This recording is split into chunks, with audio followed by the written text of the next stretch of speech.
Sales improved slightly, but the market remains in critical condition. Jordan here with your Fraser Valley market update for June of 2025.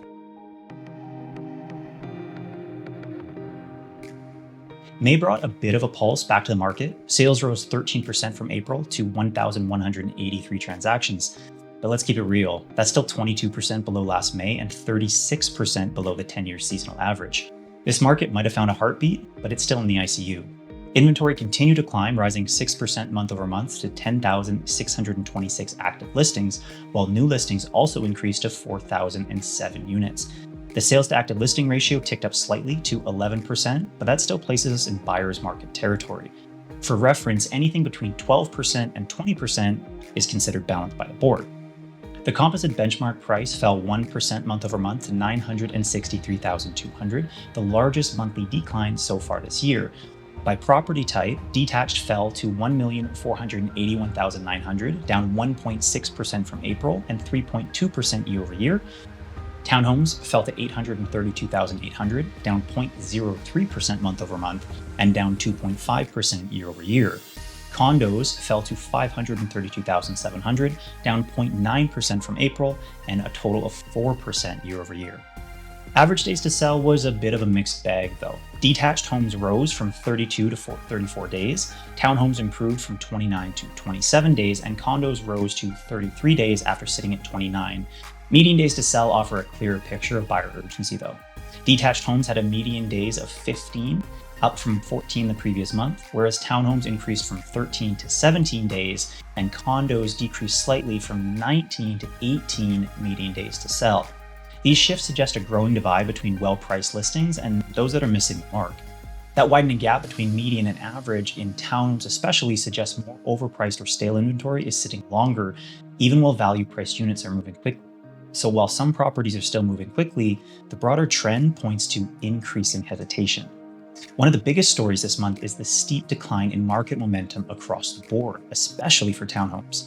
Chilliwack townhomes, which were firmly in a seller's market at a 24% sell-through rate in April, collapsed to 11% in May, shifting straight into buyer's market territory. That kind of month-over-month swing is pretty rare. Most townhome segments across the valley saw similar downward movement, with sell-through rates falling and failed listings piling up. Detached markets also softened. Surrey Central Detached STR stayed weak at 6%, while even a balanced or previous stable market saw declines.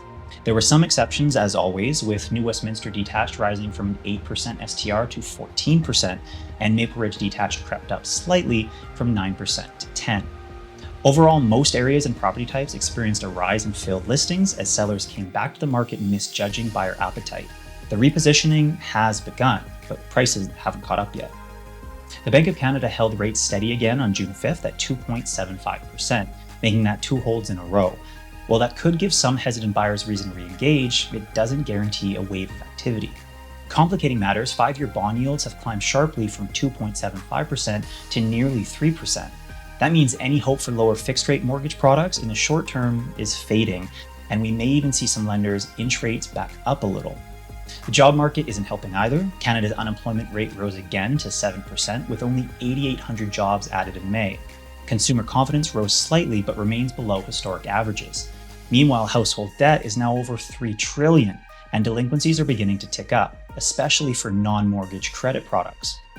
The federal government has announced new measures to speed up housing infrastructure projects, aiming to bring completions to 500,000 homes per year.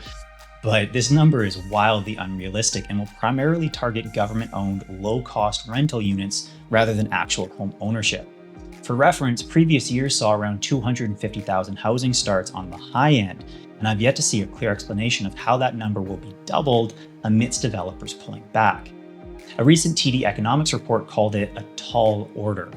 Regardless, the goal isn't to help Canadians buy homes, it's to expand state-owned housing, and in many cases, this looks more like institutionalized poverty than a pathway to stability.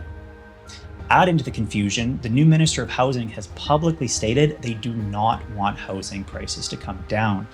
That might sound odd at first, until you consider that real estate makes up a massive portion of our national GDP. A major correction could trigger banking instability or margin calls, so propping up prices has become a policy objective, regardless of affordability.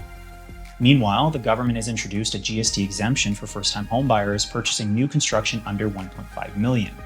On the surface, this sounds like a win, but the benefits depend entirely on what's being built and where.